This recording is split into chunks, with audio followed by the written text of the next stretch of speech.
Hello, time for another vlog, and it's time for an election in Britain.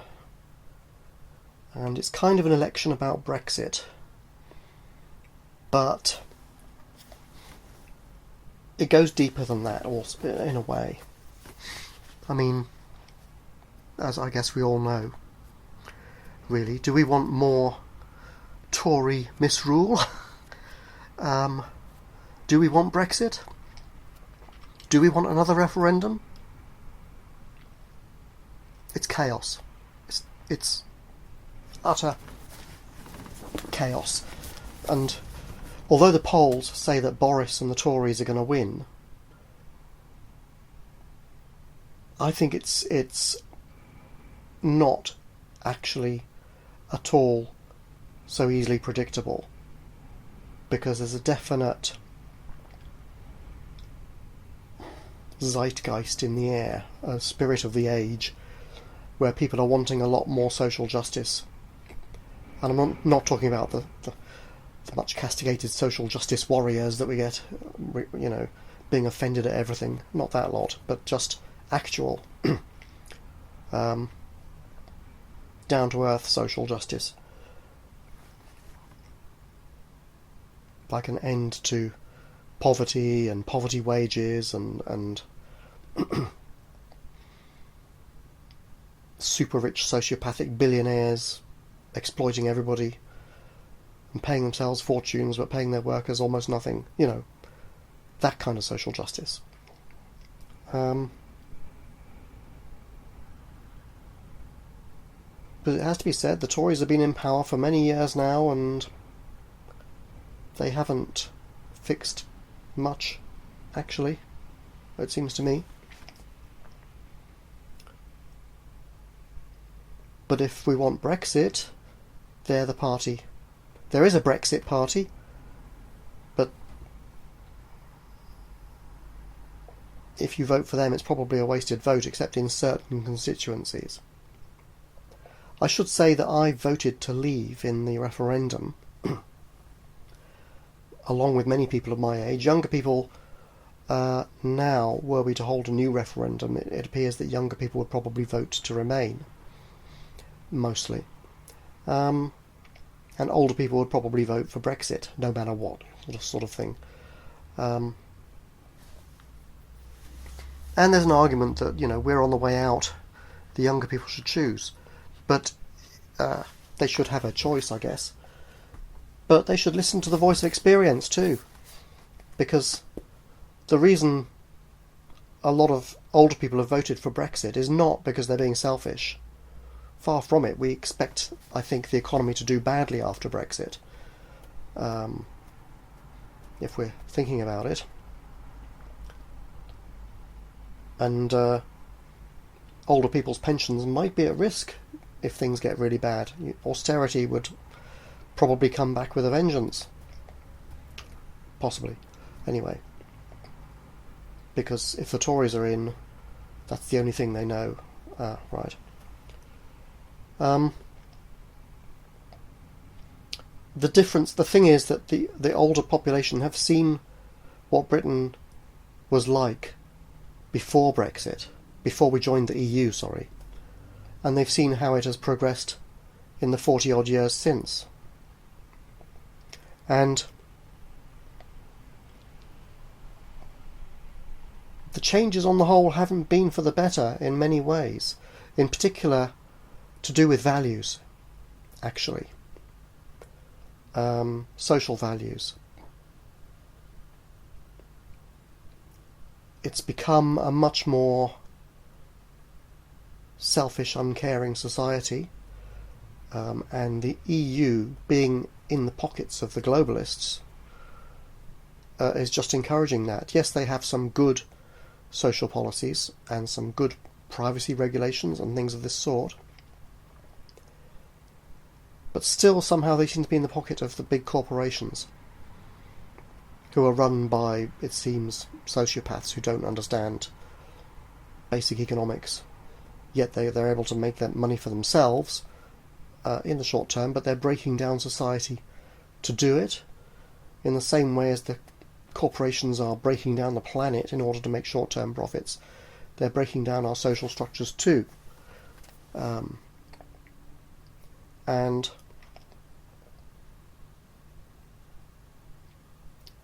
a lot of people feel we need to get back to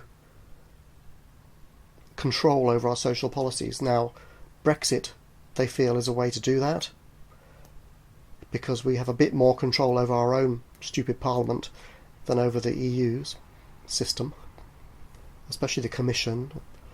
I don't know whether it's true or not, whether it's correct or not. It may not be. Because obviously people argue that we can stay in the EU and reform the EU from within. But experience tells us that that has completely failed over the past 40 years. There's been only movement in the wrong direction. With, like, the Lisbon Treaty being implemented, even though countries voted against it, populations voted against it. It was implemented anyway, not as a treaty, but as regulations. So you can see that there's little respect for democracy and the Constitution even, which is not a good sign. But should we leave or should we stay?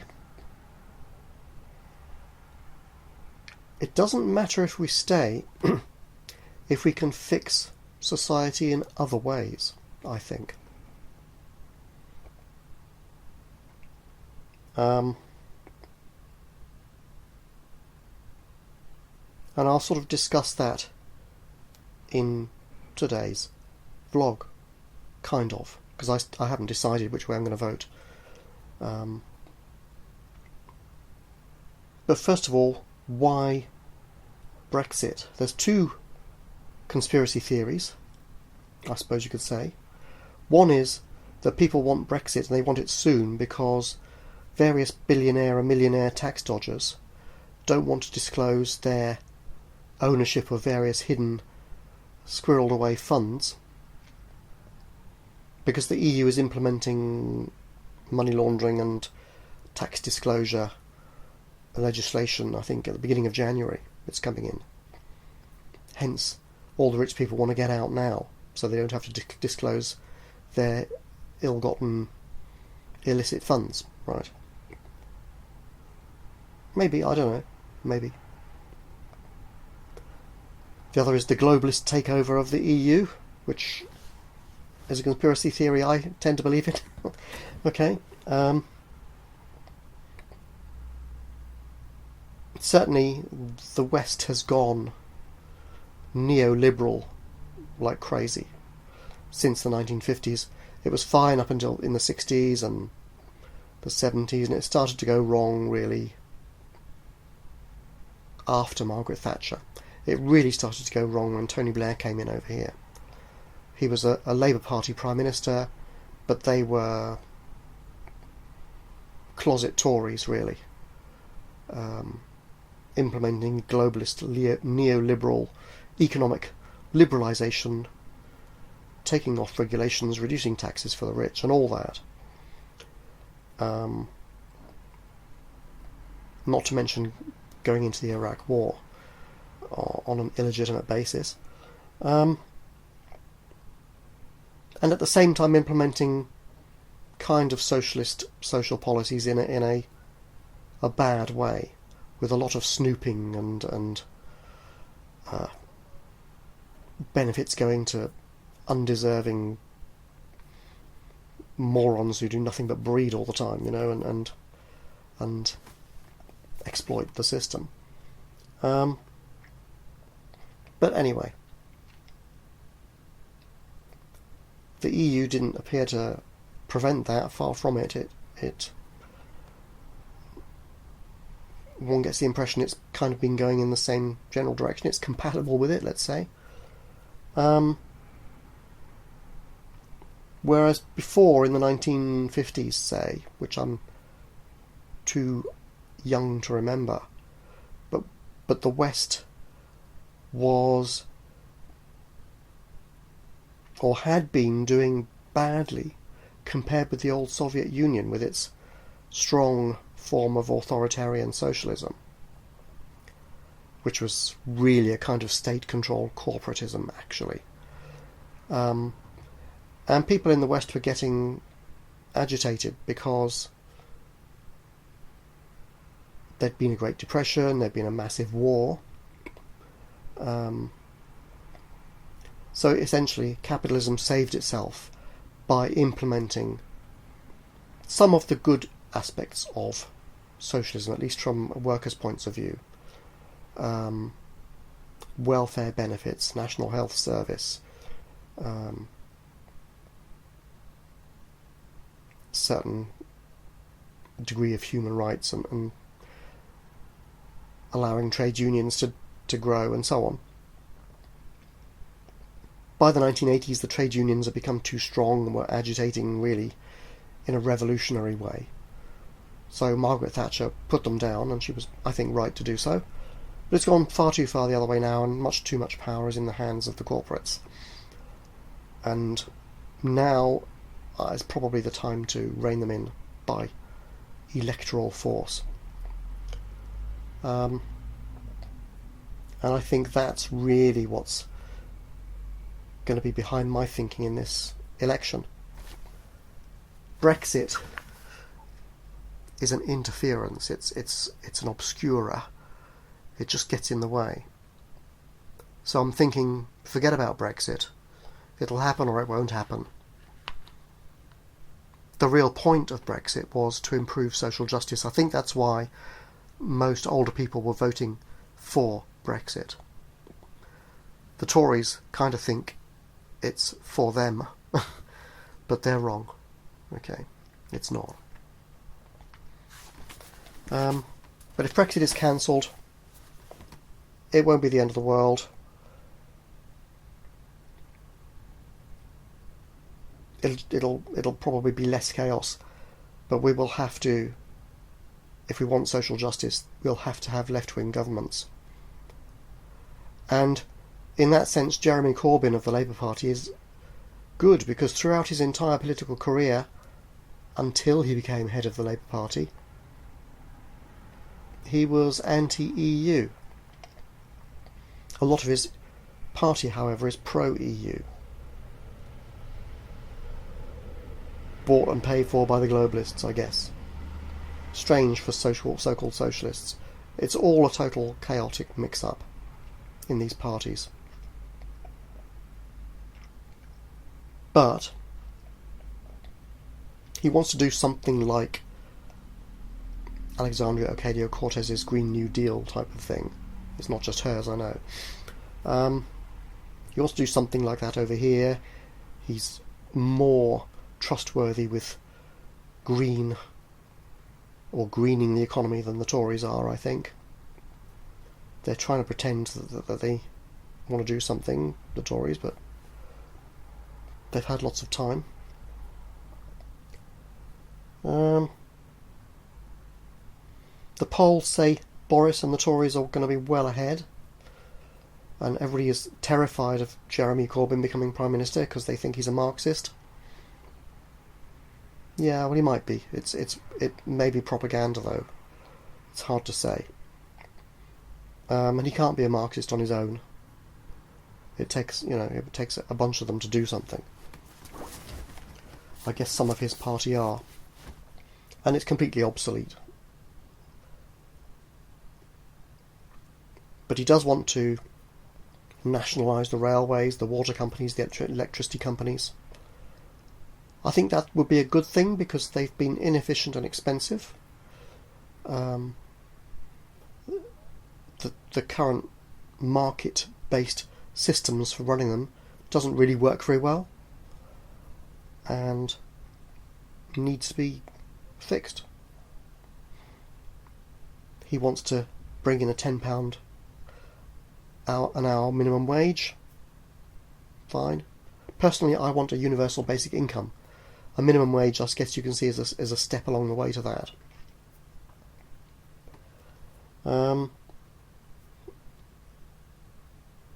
There is some anti-Semitism in the Labour Party, probably. I see that as just another interference, an obscuring factor. I'm sure they'll sort it out eventually, even though they've not done very well with it so far. Obviously, they're going to press the NHS button. The NHS is not safe under the Tories. They're right. I don't think it is safe under the Tories.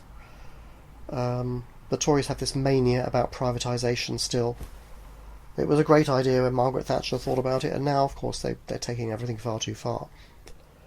Let's hand it all over to globalist sociopaths and make people pay insurance fees and have millions of people working in insurance companies ticking boxes instead of doing something useful. Managing people's health insurance. It's just stupid, right? Labour wants to implement a 4-day week over the next 10 years. A 4-day working week. If that can be done, it's been done in the past. The working week has been reduced in the past. So it can be done without cutting people's wages. And I'll talk about why that's not harmful to the economy later. But essentially, increasing people's wages means they have more to spend, which is good for the economy. So if you cut their working hours, why not? A lot of people's jobs are going to be replaced by robots anyway. So let's get on with it. And a lot of jobs are needless box ticking, which can be done by computers anyway, and will be over the next few years. If it can be implemented, if more social justice can be implemented without too much snooping and state control over your lives, that will be a good thing. And we can't argue that the private system, that the market system isn't snooping on all our lives, because we've got all these flipping phones which track our every move. We're being snooped on like crazy, so whatever.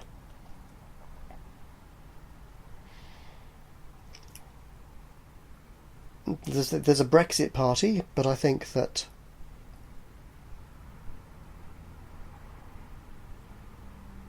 if you want Brexit, you probably better vote Tory, because they're more likely to get it. You need a majority to get it through Parliament, basically. And the issue has been that there hasn't been a majority properly. And hence it's being blocked and all the rest of it. The Brexit party is just a vote waster, I think. Unless it shows up in the polls as doing really well. But I think they're just going to split the Brexit vote. You may get a few Brexit MPs, perhaps, in certain constituencies where the Tories have no chance. Maybe. And the Greens, again, apart from Brighton, where they tend to win, one constituency, one MP, again, it's a wasted vote, except as a protest vote. In a proportional representation system, it would be worth voting for the Greens, because in proportional representation systems, whichever party comes third usually holds the balance of power, which is why proportional representation systems essentially are bad, because the party that comes third shouldn't be determining what happens, you know. Anyway, we don't have that here. We have a first past the post system, where a small difference between the two main parties can lead to a big difference in the number of seats. A hung parliament is relatively unusual in a first past the post system. It happens, but it's not that common. So we've got a reasonable chance with this election of getting a majority for one side or the other. And so be it. Now, in thinking about this election and the economy and social justice and globalisation and neoliberal economic values, I'm thinking about various myths, economic myths, that we're going to hear repeated, particularly by the Tories, actually. You see, I'm not a natural Tory voter, although I have voted for them because of Brexit. And because the Labour Party was a total mess. and because they screwed up the economy with the crash of 2008, and because they had been introducing all sorts of bad legislation before then, giving benefits to the wrong sorts of people, and so on and so on. In my view, if Labour could be done well, it would be fine. But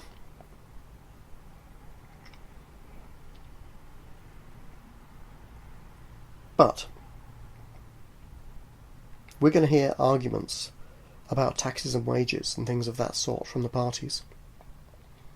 So I just wanted to discuss that a bit. We will hear from Labour probably that they're going to put up taxes on the rich. And we're going to hear from the Tories that taxing the rich will drive rich people out of the country. It will reduce incentives for the rich.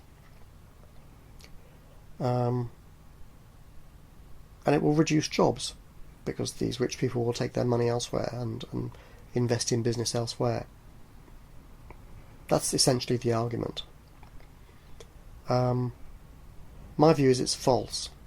It is known from experience that if you tax wealthy people at a rate of above about 40% of their income, you tend to get a reduction in revenue received, in fact, because they do start to take serious avoidance measures above that level.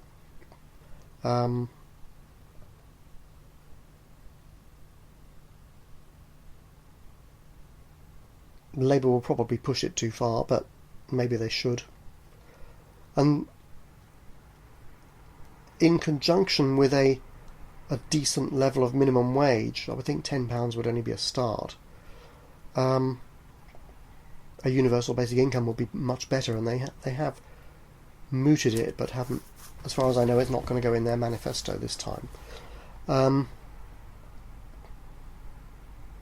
You see, higher wages and state benefits are drivers of business. They don't shut down many businesses. A few actually may close because they can't afford the wage, but that kind of means that the market doesn't want to pay that much for whatever the service is and can do without it. Maybe those businesses were marginal anyway. But what drives business is the flow of money. So you get these stupid wealthy billionaires paying their workers subsistence wages. And what they are doing is essentially pirating the economy for short-term gains, because in the long run it's bad for the economy, and in the long run it's bad for their businesses. Because if the workers are not earning enough to spend money on the products of these businesses, then these businesses are shrinking their markets. They are literally eating it up gradually by underpaying people.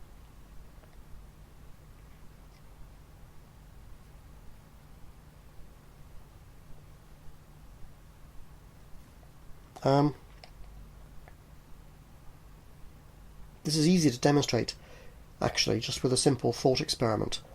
In physics, what we tend to do with a hypothesis when we're trying to work out whether it's sensible or not is we take it from one extreme to the other and see where it breaks, really, or what it tells us about the shape of the theory, as it were. So we can do this with the idea of raising and lowering wages and see what it does. So imagine that the rich people could take it right at the extreme and pay zero wages to their workers, right? So everybody has zero wages, except these billionaires who will never pay themselves zero wages, right? What would happen to the economy? Well, it would crash. And all these businesses would go out of business right away because there would be no one to buy any goods or services from them. So obviously, low wages crush the economy and are bad for business. Let's try the other extreme. Let's pay everybody £1 million an hour, right? Well, all right, let's make it £1 million a year. Let's be reasonable, okay? £1 million a year for everybody, right? What would happen? Well, first of all, inflation would happen, clearly, because that's the way our system is organised, and supply and demand and all that. But actually what inflation does is tell us something very important. Prices would go up because there's more money chasing not enough goods. If there are enough goods, the price doesn't go up. In fact, if there's a surplus of goods, the price is likely to go down, to try and shift them, right? So if everybody was paid £1 million a year, inflation would come on because there's demand for more goods than are being supplied. There is demand for more business to be done.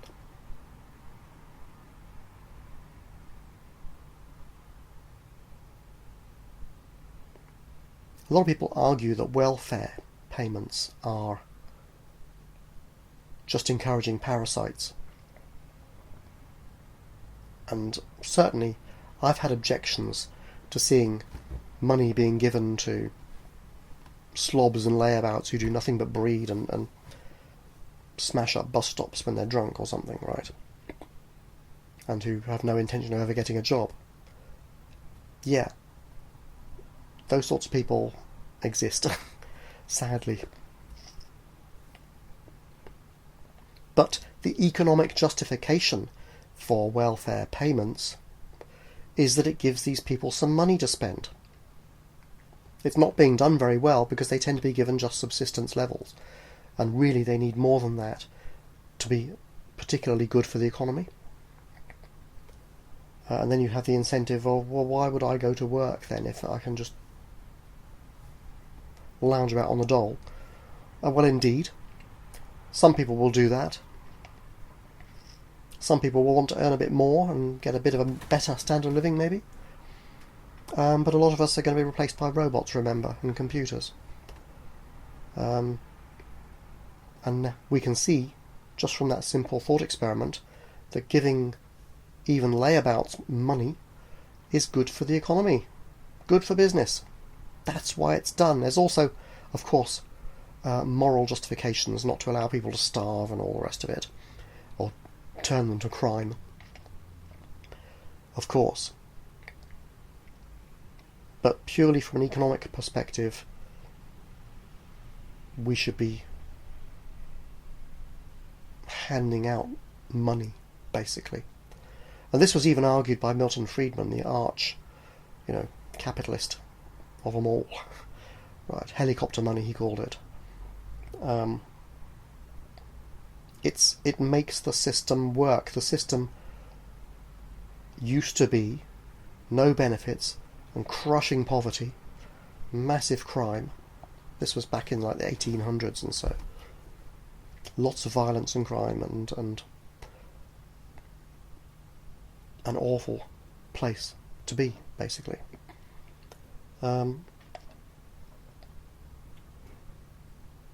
So just remember that when you hear these myths. Let's look at the myths. Raising taxes reduces growth. Well, it can be done badly, but the point is to redistribute the wealth, right? And to pay for social programs that actually benefit people. If people are healthy, because of an NHS health service, then they can produce or they can spend. If they're unhealthy, they might not. They may buy some pharmaceuticals, I suppose. The myth of raising wages, cutting jobs. Well, I've just shown that it doesn't. It increases demand. Yes, certain companies might go. There will be some redistribution at the bottom end, or at any level actually. But after the redistribution, you will end up with more being done, not less. We have to be careful how we do production in these days. We've got to be green and not dig up the jungle, and so on. And there's plenty of scope for business in those new industries, the green industries.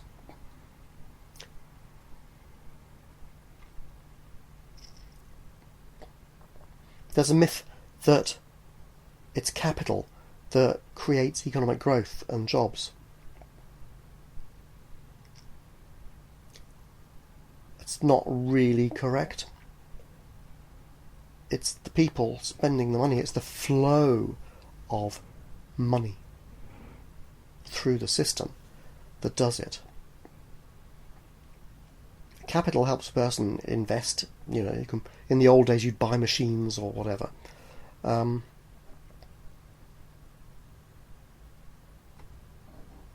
you're setting up your services business and so on, but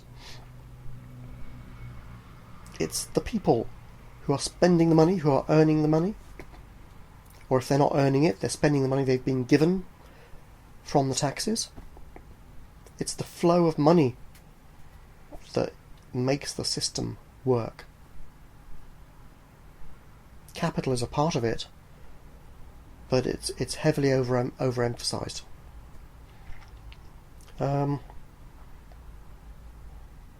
There's this idea in economics that the market is driven by units, people, that is, who have rational self-interest as their only goal. So the idea is that we are all greedy, selfish bastards, and by following our own narrow self-interest at all times, we're going to produce a good outcome for the economy. Well, I think we've allowed enough greedy bastards, self-interest, selfish bastards, to run our economy for quite a long time, and they don't seem to be doing a very good job of it. And anyway, it's scientifically false. Humans are not actually rational, selfish, or overly greedy. Actually, we have these irrational elements. We are somewhat rational, we're somewhat selfish, we're somewhat greedy, but our big evolutionary advantage, one of them anyway, has been our ability to cooperate with each other. We're actually a moral species who are very sensitive to injustice. There can be no children that we've ever seen who have not cried out angrily, "That's not fair," about things. We have it built into us. We know when something is not fair and not right. And a lot of people feel that the way the economy is set up at the moment is not fair, and it's about time it was changed. And the fact is that rational self-interest probably would promote some good, and it does, okay, but we are not that rational, and we are not incredibly selfish as the economic models portray. I mean, if you're going down the street and you give some money or some clothes to some homeless person, is that really in your self-interest to be giving away your wealth to somebody else who you're probably never going to see again anyway?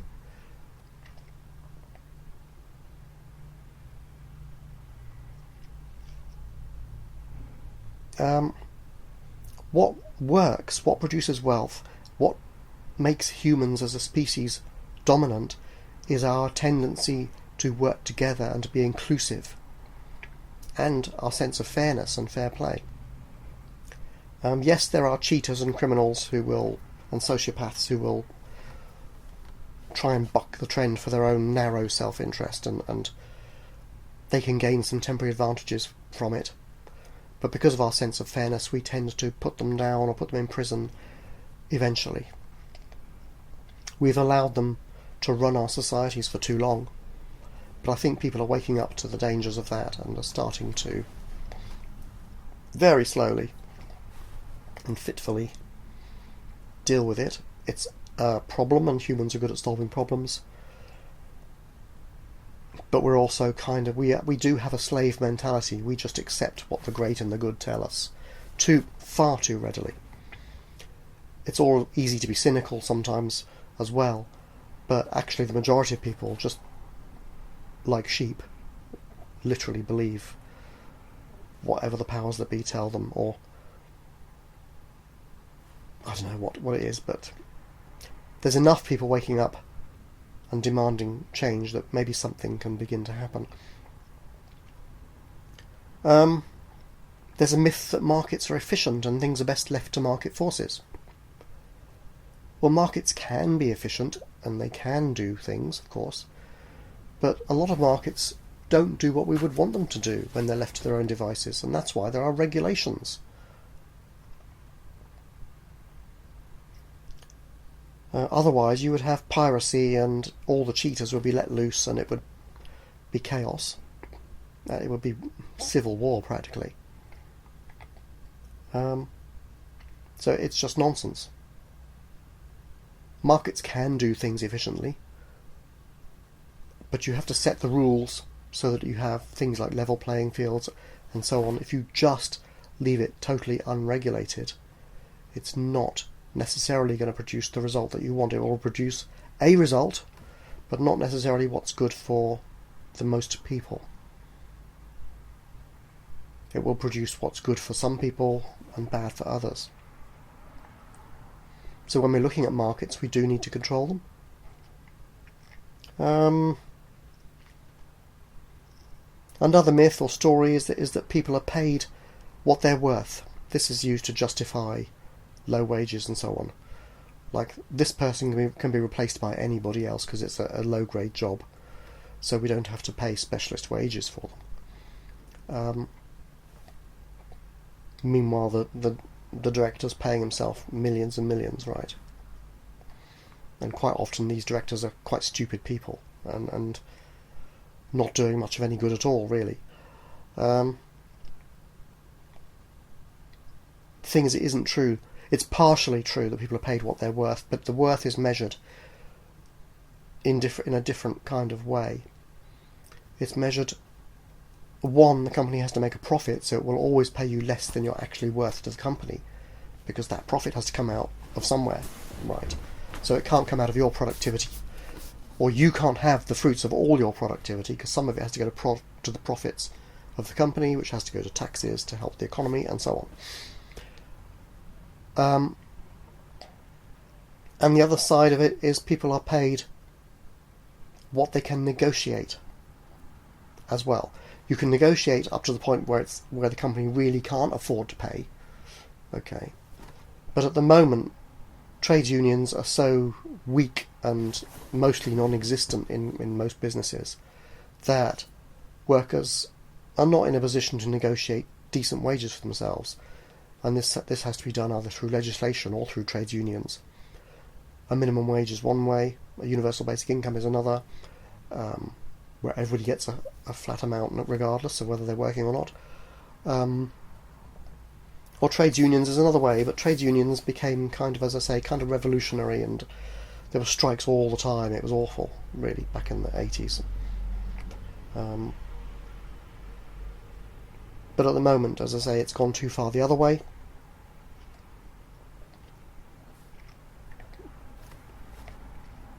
So, people are not paid what they're worth. They're paid less than what they're worth. But it's actually down to negotiation. In my business, IT, a lot of people move jobs very rapidly. They'll stay at a company for months or maybe a couple of years and then they'll go. The reason being, if the company is unwilling to boost their wages or their conditions, people just quit. Find another company. There's lots out there, in London anyway. And the companies, the directors sit around scratching their heads, why is everybody leaving? Like places I've worked, they typically have a 25% staff turnover rate every year, which used to be unheard of. And these dumb directors don't understand, right? Like, they're dinosaurs, these people, honestly. But it's a way of negotiating. If you don't like it, quit. You can do that when there are plenty of jobs around. It's tougher when there are not, of course. But if there's plenty of benefits around, maybe you can do it anyway.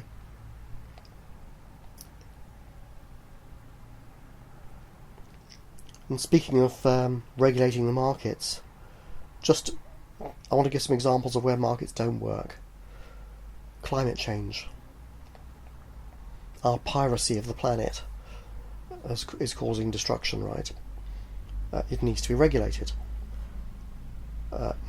Stock market crashes and crashes of the economy caused by over-liberalism of the rules. There's no excuse for that. Labour was absolutely culpable. Everybody else was doing it as well in other countries, but it's no excuse because the consequences of deregulating the markets has been well understood for a long, long time, well over a century. And they did the same, and the results were the same. And poverty, which I've mentioned.